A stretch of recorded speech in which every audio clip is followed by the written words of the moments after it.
तो कैथल जिले की कलायत विधानसभा सीट जाट बहुतायत बताई जाती है, जहां पर जाट वोटर्स का अच्छा दबदबा है। उसके बाद राजपूत समाज आता है, उसके बाद तमाम जो दूसरे समाज है, एससी समाज है, ओबीसी समाज है, तमाम वो वोटर्स आते हैं जो निर्णायक भूमिका निभाते हैं।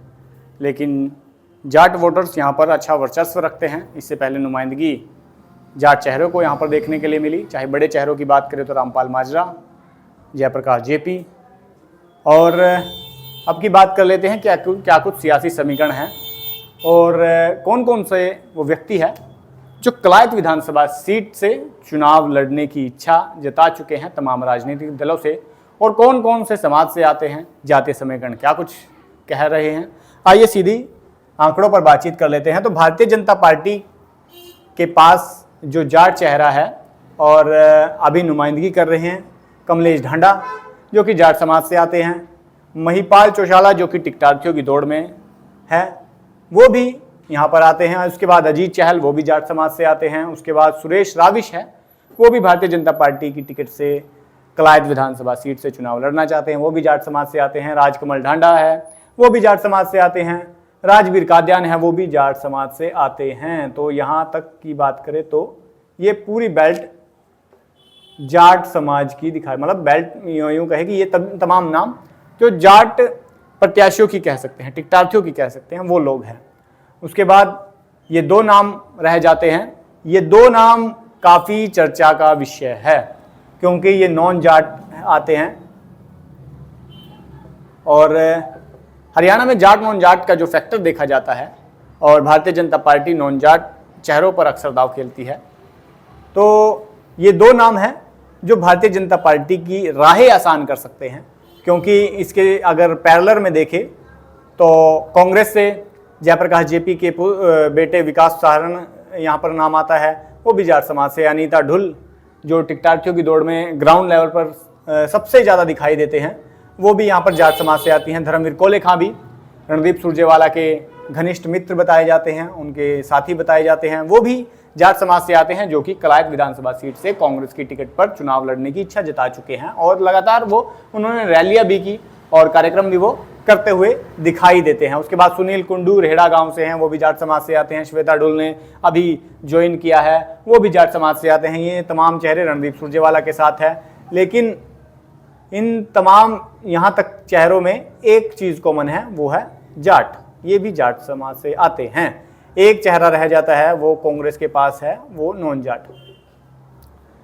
सतेंद्र राणा ने अभी ज्वाइन किया है रणदीप सुरजेवाला के साथ, कांग्रेस पार्टी का हाथ थामा है। और बताया तो ये भी जा रहा है कि Bharatiya Janata party non Jat factor को देखते हुए सतेंद्र राणा को संपर्क साधे जा रहे हैं, उन पर नुमाइंदे भेजे जा रहे हैं कि किसी ना किसी तरीके से उनको बीजेपी में शामिल किया जाए और नॉन जाट चेहरे के रूप में कलायत हल्के से उतारा जाए, क्योंकि कांग्रेस के पक्ष में सियासी फिजा बहती दिखाई दे रही है और टिकटार्थियों का होना भी लाजमी सा है।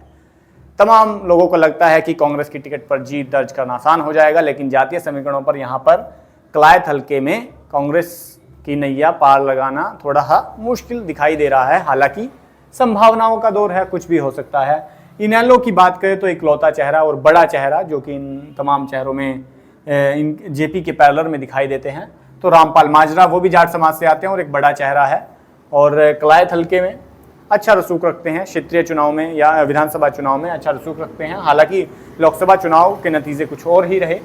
उसके बाद आम आदमी पार्टी का भी ग्राफ उठता हुआ दिखाई दिया, क्योंकि कुरुक्षेत्र लोकसभा के अंतर्गत कलायत हल्का आता है और कलायत हल्का से आम आदमी पार्टी का प्रत्याशी या फिर इंडिया गठबंधन का प्रत्याशी सुशील गुप्ता जीते और अनुराग ढांडा भी जाट समाज से आते हैं। और उसके बाद अगर लगभग 100% माना जा रहा है कि कलायत हल्के से अनुराग ढांडा चुनाव लड़ेंगे, अगर वो नहीं लड़ते हैं तो विकल्प के तौर पर सुनील सहारण को भी मैदान में उतारा जा सकता है। हालांकि बड़े चेहरों पर अनुराग ढांडा का नाम कलायत हल्के से फाइनल माना जा रहा है। तो मैं कहाँ था, मैं यहाँ था, जो कि अभी नुमाइंदगी कर रहे हैं वो भी जाट चेहरे हैं, जो कि पिछले चुनाव में हारे वो भी जाट चेहरे हैं, जो कि उससे पहले नुमाइंदगी कर रहे थे वो भी जाट चेहरे हैं, और अब जो चुनावी तैयारियां कर रहे हैं तमाम दूसरी पार्टियों से वो भी जाट चेहरे हैं। और भारतीय जनता पार्टी की रणनीति जो रहती है वो जीतने को लेकर रहती है। और यहाँ पर बड़े से बड़े नेता को खुड्डे लाइन लगा दिया जाता है। इससे पहले कमलेश ढांडा का मंत्री पद चला गया, वो आपने देखा। तो तलवार जो है वो इनकी टिकट पर भी मंडरा रही है। और अगर जाट चेहरों पर खेले भारतीय जनता पार्टी दाव, और सामने पैरेलल में भी जाट चेहरा, क्योंकि ज़्यादातर चेहरे जाट चेहरे हैं, और इनेलो से भी जाट चेहरा और आम आदमी पार्टी से भी जाट चेहरा, तो समीकरण थोड़े उलझाने वाले दिखाई देते हैं। और भारतीय जनता पार्टी जिस बात के लिए जानी जाती है वो नॉन जाट की राजनीति के लिए जानी जाती है।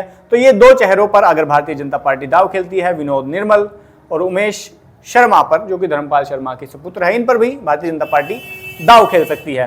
तो ये वो लोग हैं जो भारतीय जनता पार्टी से टिकट मांग रहे हैं, ये वो लोग हैं जो कांग्रेस से टिकट मांग रहे हैं, और ये वो लोग हैं जो इनेलो में सर्वे सर्वा है, यानी रामपाल माजरा। ये अपने व्यक्ति को भी मैदान में उतार सकते हैं, लेकिन ज़्यादातर इन्हीं का चेहरा सामने आ सकता है। और अनुराग ढांडा भी है, वो भी जाट समाज से आते हैं। तो फिलहाल इन जातीय समीकरणों में ये पार्टियां किस तरीके से उलझ रही है, ये भी देखने लायक रहेगा। और कमेंट बॉक्स में आप लोगों से जानना चाहता हूं कि क्या कुछ जातीय समीकरण हैं, और अगर इन समीकरणों को और भी इस तरीके से जलेबी की तरह उलझा देता है, वो है आजाद उम्मीदवार। अगर इंडिपेंडेंट